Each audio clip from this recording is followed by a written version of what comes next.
Isang mainit na tanghali sa isang liblib na barangay, isang dalagang nagngangalang Talia ang biglang naipit sa isang iligal na checkpoint.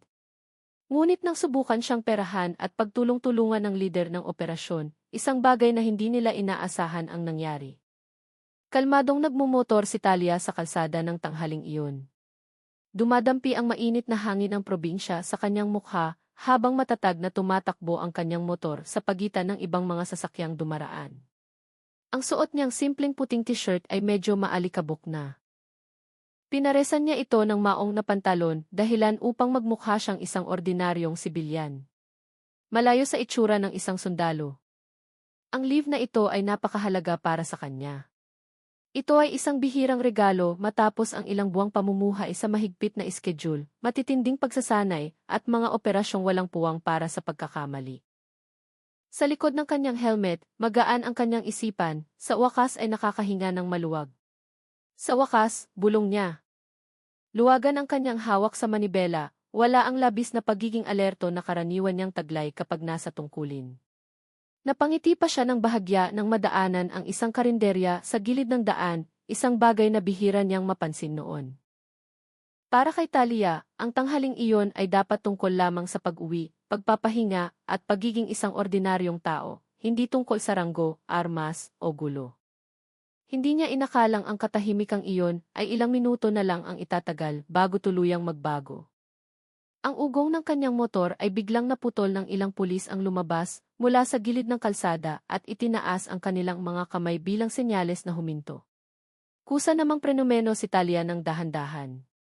Napakunot ang noo niya nang makita ang barikadang tila bara-bara ang pagkakaayos. Walang signage ng T-Comelec Checkpoint T o Plansita, walang official streamer ng operasyon, at kahit ang mga orange cones ay parang basta na lang inilagay.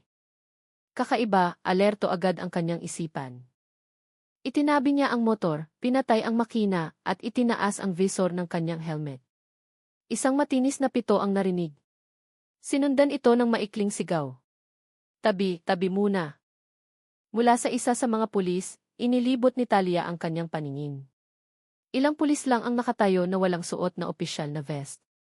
Ang ilan ay mukhang relax pa at nagtatawanan. Walang bakas ng tamang pamamaraan, walang aura ng opisyal na operasyon. Isang motorista ang bumulong habang dumadaan, checkpoint na naman, miss. Bago ito humarurot paalis. Bumuntong hininga ng malalim si Talia. Ang kanyang military instinct ay nagsimulang gumana kahit na natiling kalmado ang kanyang mukha. Isa sa mga pulis ang humakbang palapit. Bahagyang nakakiling ang katawan nito na may mapang-uyam na ngiti na hindi man lang nito tinatangkang itago. Ang tingin nito ay malinaw na nanunuri mula sa mukha hanggang sa damit ni Talia, tila naghahanap ng butas. Magandang tanghali, miss, sabi nito. Ang tono ng boses ay pilit na pinatamis ngunit ramdam ang pagmamaliit. Lisensya at rehistro muna. Tinitigan siya ni Talia nang walang takot. Tumango lang siya ng mabilis. Bahagyang humisi ang pulis nang buksan ni Talia ang compartment ng motor. Mag-isa ka lang, miss, tanong nito habang tumatawa ng mahina. Maikling sagot ni Talia. Lalong lumapad ang ngiti nito, tila ba ang sagot na iyon ay nagbigay ng ibang kahulugan sa isip ng pulis. Relax ka lang, routine inspection lang to, sabi niya. Pero ang kamay niya ay nakalahad na, tila hindi makapaghintay. Sa ganitong kaliit na distansya, naaamoy ni Talia ang amoy ng panis na kape at nakikita ang mga matang hindi nakatuon sa trabaho, kundi sa kanya. Inabot ni Talia ang kanyang lisensya at HCA ng kalmado, hindi nagmamadali, hindi nanginginig. Pakicheck po, patag niyang sabi. Ngunit sa likod ng katahimikang iyon, mabilis na gumagalaw ang kanyang mga mata, tinatandaan ang maliliit na detalye sa paligid. Walang paniket, ticket booklet, sa mga kamay nila, walang patrol car na nakaparada ayon sa F. Ang isangang pulis ay nakasandal lang habang naglalaro sa cellphone. Hindi ito opisyal na checkpoint, konklusyon niya sa kanyang isip. Ang pulis sa harap niya ay nagkukunwaring binabasa ang mga papeles ng matagal, binabaliktad-baliktad tila naghahanap ng mali. Jitset, ungol nito na halatang arte lang. Naghintay si Talia bago nagtanong sa magalang ngunit matatag na tono. Excuse me, sir, anong klaseng checkpoint po ito? Anong operasyon po? Matalim na tumingin ang pulis at tumawa ng mahina. Malalaman mo rin pabalang nitong sagot. Ang sagot na iyon ay lalong nagpatibay sa hinala ni Talia. Nanigas ang kanyang panga kahit kontrolado pa rin ang kanyang ekspresyon. Nang walang malinaw na pagsusuri, biglang ibinaba ng pulis ang mga dokumento at inilapit ang kanyang mukha. Hinaan niya ang kanyang boses tila may ibinabahaging sikreto. Miss, alam mo naman sigurong may maliit na violation, sabi nito, pwede itong humaba ang usapan. Diretso ang tingin ni Talia. Anong violation, sir? Umiti ng tabingi ang pulis. Medyo tabingi ang side mirror, yung ilaw. Alam mo na. Pagkatapos ay bumulong ito, para mabilis, areglo na lang, 2,000, GIF 2,000. Tila bumigat ang hangin. Huminga ng malalim si Talia at dahan-dahang umiling. Hindi, sir. Kung talagang may violation, tiketan niyo ako ng opisyal. Hinihingi ko ang mission order ng checkpoint na ito. Agad na naglaho ang ngiti ng pulis, napalitan ng malamig na tingin. Huwag ka nang maarte, miss, mariin itong sabi. Nanatiling nakatayo ng tuwid si Talia. Hindi ako magbabayad ng lagay, matatag niyang sagot, hindi alam na ang pagtangging iyon ay magsisimula ng karahasan ilang sandali na lang. Dahan-dahang umiling si Talia, kalmado ang galaw, ngunit may paninindigan. Tila ang bawat pagtanggi ay napag-isipan na niya bago pa lumabas ang salita sa kanyang bibig. Pasensya na, sir, sabi niya sa boses na malamig at kontrolado. Hindi mataas, hindi rin nanginginig. Wala akong babayaran ng walang malinaw na legal na basehan. Tinitigan niya ng diretsyo sa mata ang pulis sa harap niya, isang tingin na matatag at hindi umiiwas kahit kaunti. Pakipakita po ang mission order ng checkpoint at ang pagkakakilanlan ng operasyong ito, dagdag niya. Ang mga pangungusap ay lumabas ng patag at walang emosyon, ngunit ramdam ang bigat nito tulad ng isang opisyal na ulat na binabasa sa loob ng korte. Ilang segundo ang lumipas sa nakakailang nakatahimikan. Mabilis na kumurap ang pulis, halatang hindi inaasahan na ang babaeng mukhang karaniwan lang ay maglalakas loob na magsalita ng ganoon. Tinuturuan mo ba akong magtrabaho, bulyaw niya. Tumaas ang tono ng boses niya, pero bumuntong hininga lang ng maikli si Talia. Hinihingi ko lang ang karapatan ko bilang mamamayan, sagot niya. Ang tono ay mababa, matatag at puno ng kontrol. Ang tonong karaniwan niyang ginagamit kapag nagbibigay ng utos sa mga delikadong sitwasyon. Ilang motorista na dumadaan ang nagsimulang bumagal, sumusulyap ng may pagdududa, nararamdamang may hindi tama. Nagbago ang mukha ng pulis at naging matigas. Nanigas ang kanyang panga at ang mga kalamnan sa pisngi ay umigting. Ang mapang-uyam ng ngiti na kanina niyang ipinapakita ay naglaho. Pinalitan ito ng tingin na puno ng galit at nasugatang ego. Huwag kang magmarunong, miss, sigaw niya. Ang kanyang boses ay tumaas at bumasag sa katahimikan ng kalsada. Humakbang siya palapit, masyadong malapit, hanggang sa ang distansya nila ay isang dangkal na lang. Sa likuran niya, 2 kasamahan ang tumawa ng mahina. Ang isa ay sumipol pa na parang nanonood ng libreng palabas. Tingnan mo to, sabi ng isa habang nakangisi. Matapang din tong babaeng to ah. Nanatiling nakatayo ng tuwid si Talia, diretso ang balikat, nakataas ang noo, hindi umaatras kahit isang hakbang. Ulitin ko, dahan-dahan niyang sabi. Bawat salita ay binigkas ng malinaw. Kung opisyal na checkpoint ito, ipakita niyo ang mission order. Kalmado ang tono ng kanyang pananalita, ngunit naging dahilan ito upang dahan-dahang humupa ang tawanan. Umuwan ng magaspang ang pangunahing pulis. Pinapahirapan mo ang sarili mo, sabi niya sa tonong nagbabanta. Ang hangin sa paligid ay bumigat, parang lubid na hinihila ng mahigpit at handa ng maputol anumang oras. Nang walang anumang babala, biglang lumipad ang magaspang na kamay at humampas ng malakas sa balikat ni Talia. Tumahimik ka, bulyaw niya. Ang tunog ng hampas ay narinig ng malinaw, tuyo, at nakakagulat, dahilan upang mapapitlag ang ilang residente sa paligid. Isang ina ang napahawak sa kanyang bibig, habang ang isang nakamotor ay biglang huminto na may maputlang mukha. Bahagyang sumuray ang katawan ni Talia, ngunit ang kanyang mga paa ay nanatiling nakatapak ng matibay sa aspalto tila nakabaon. Dahan-dahan siyang lumingon, hindi dahil sa takot, kundi gamit ang tingin na ngayon nagbago at naging matalim at malamig. Huwag niyo akong hawakan, sabi niya ng mababa, halos pabulong. Ngunit puno ng tunay na banta. Tumawa lang ng mapang-uyam ang pulis. Bakit, takot ka? Pang-aasar nito habang humahakbang pasulong. Huminga ng malalim si Talia, pinipigilan ang isang bagay na malinaw na gustong sumabog. Nakakuyom ang kanyang mga kamay, naninigas ang ugat sa kanyang leg. Sa kanyang isipan, nagtutunggali ang disiplina at ang kanyang combat instinct. Habang ang tingin ng publiko ay nagsisimulang maramdaman, dumarami at umiinit. Bago pa man tuluyang makapag-react si Talia, biglang tumalikod ang pulis at sinipa ang kanyang motor ng marahas. Para madala ka, sigaw nito ng walang pakundangan. Bumagsak ang motor sa aspalto. Ang tunog ng bakal na tumama sa semento ay matinis at masakit pakinggan. Nabasag ang side mirror, nagkaroon ng mahabang gasgas ang kaha, at isang patak ng gasolina ang dahan-dahang tumulo mula sa hose. Agad na kumalat ang amoy nito. Hoy, wag naman ganyan, sigaw ng isang tao mula sa mga nanonood. Sinundan ito ng galit na bulungan mula sa ibang mga residente. Tinitigan ni Talia ang kanyang nakahandusay na motor. Nanliit ang kanyang mga mata, nanigas ang panga. Ang kanyang paghinga ngayon ay mas mabigat at regular, tulad ng isang taong nagbibilang pababa. Pag-aari ko yan, sir, mahina niyang sabi, ngunit puno ng diin. Nagkibit balikat lang ang pulis na parang walang pakialam.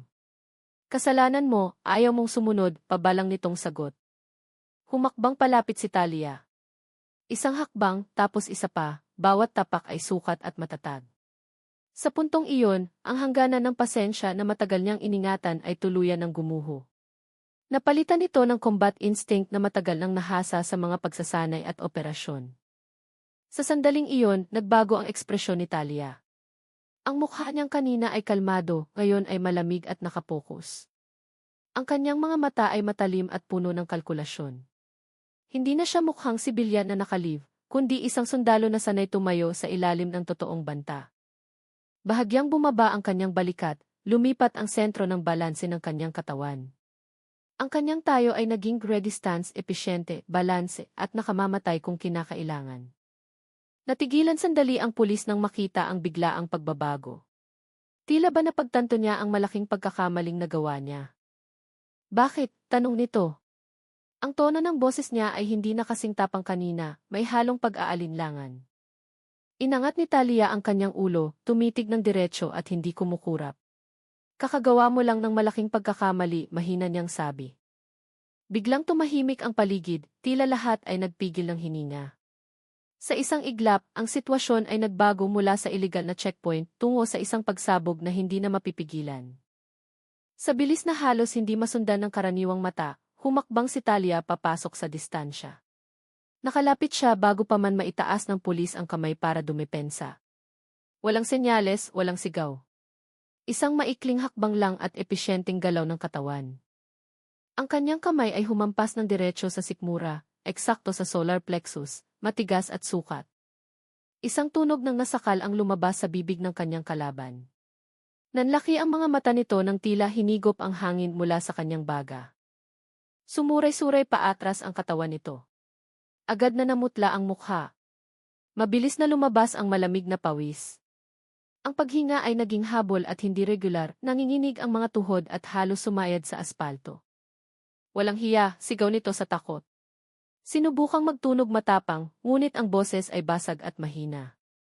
Nakatayo si Talia sa harap mismo niya. Ang distansya nila ngayon ay isang dangkal na lang.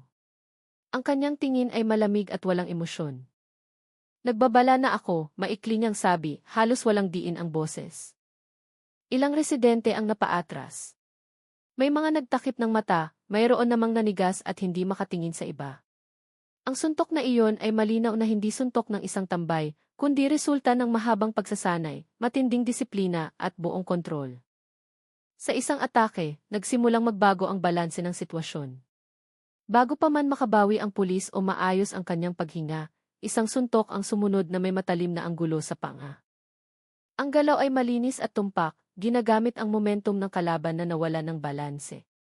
Ang tunog ng tama ay tuyo at nakakatakot, dahilan upang mapalingon sa gilid ang ulo ng kalaban bago bumagsak ang katawan nito sa kalsada. Blag!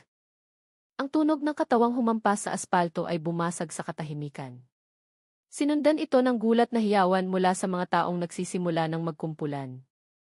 Diyos ko, pulis yan, naririnig ang mga bulungan ng takot. Nakahandusay ang pulis, umuungol sa sakit habang hawak ang kanyang mukha. Nagsimulang makita ang manipis na dugo sa gilid ng kanyang labi. Dahan-dahang binawi ni Talia ang kanyang kamay. Ang kanyang paghinga ay nanatiling matatag. Tila ba kakatapos lang niyang gumawa ng isang ehersisyo. Tinignan niya ang paligid ng mabilis at may sukat, sinisigurong walang direktang banta. Gusto niyo pa ng laro, malamig niyang sabi. Walang sumagot.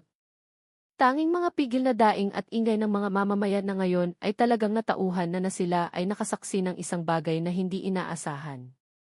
Ang dalawang kasamahan ng pulis ay biglang kumilos pasulong. Ang kanilang mga mukha ay tensyonado at lumabas ang kanilang defensive reflex. Nakakuyom ang kamao, binilisan ang hakbang na halos patakbo na. Hoy, huwag kang gumawa ng kalokohan, sigaw ng isa sa kanila, sinusubukang ibalik ang otoridad na kakarampot lang na gumuho. Ngunit ang kanilang mga hakbang ay tumigil sa gitna ng daan. Nakatayo si Talia ng tuwid sa pagitan nila at ng pulis na nakahandusay. Tuwid ang balikat, balanse ang mga paa. Ang posisyon ng katawan ay mababa at matatag.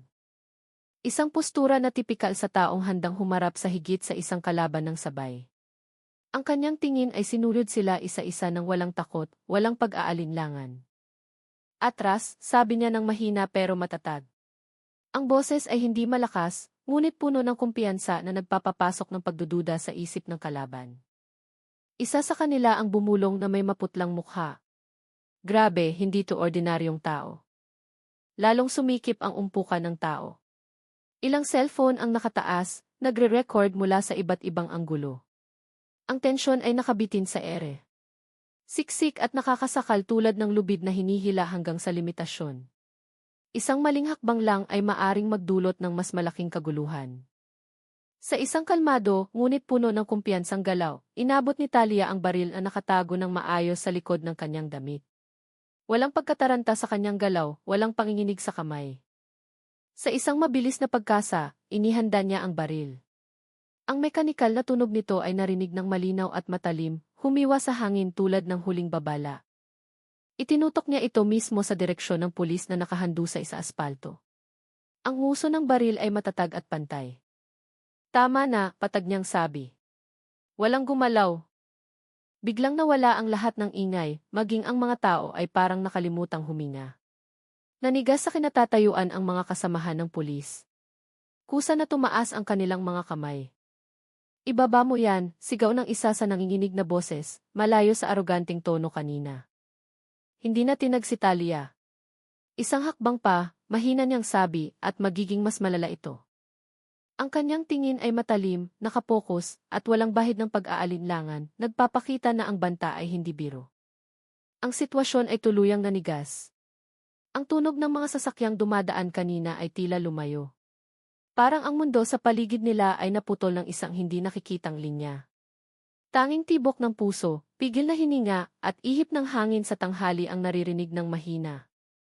Nakatayo ng naninigas ang mga mamamayan, ang iba ay lumulunok, ang iba ay mahigpit na hawak ang cellphone sa nanginginig na kamay.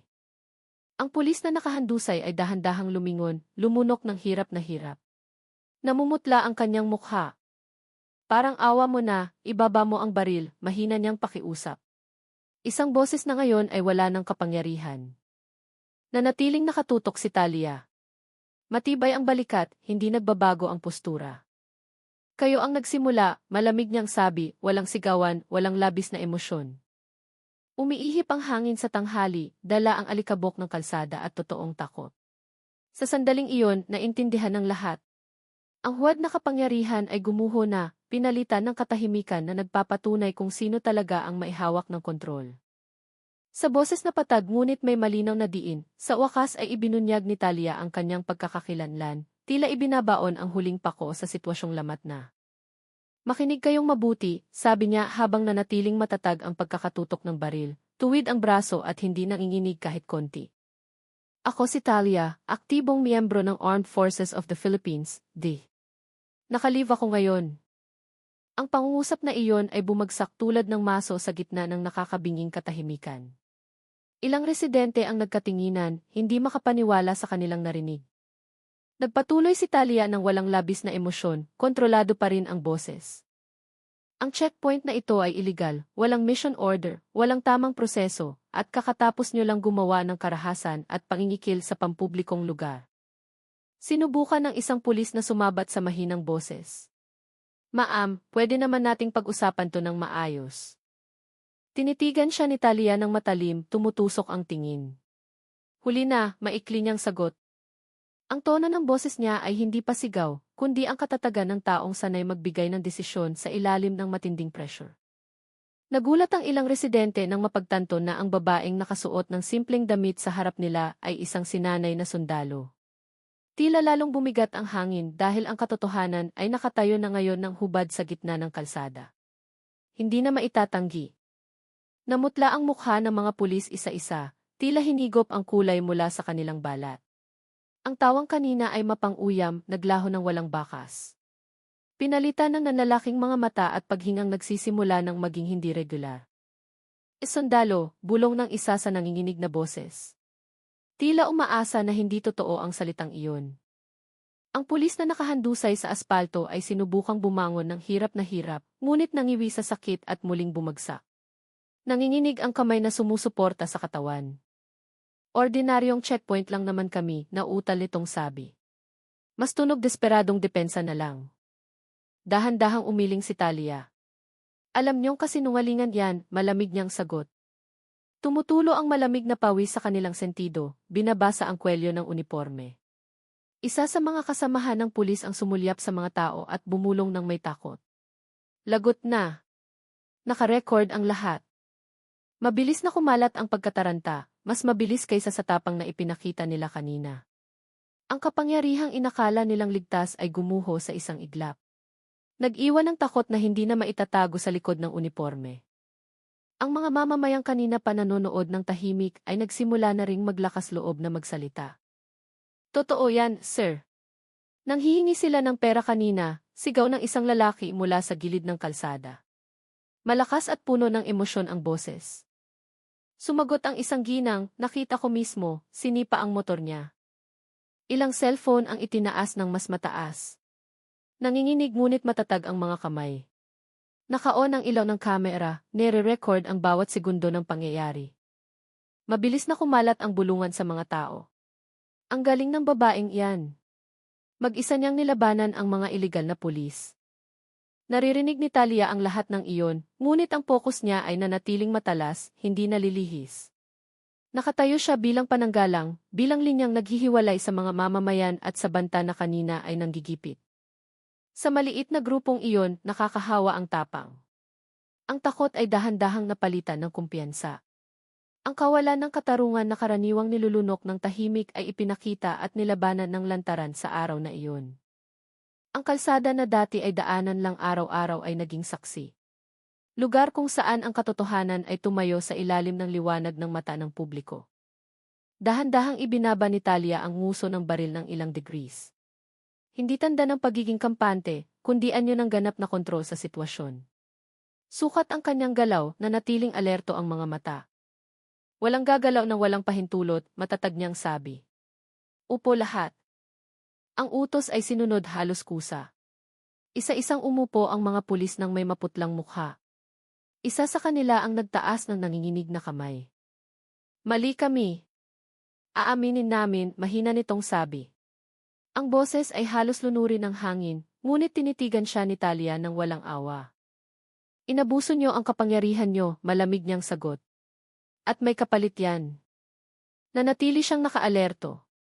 Ang kanyang paningin ay mabilis na gumagalaw, minomonitor ang paligid, kinakalkula ang distansya, binabasa ang pinakamasamang posibleng mangyari, sinisigurong walang gagawa ng kalokohan. Ang boses niya ay kalmado, patag, ngunit walang iniiwang puwang para sa tawaran. Natahimik ang mga mamamayan na pagtanto na ang kontrol ay nasa kamay na ngayon ng taong tunay na nakakaunawa sa kahulugan ng responsibilidad at hangganan ng kapangyarihan.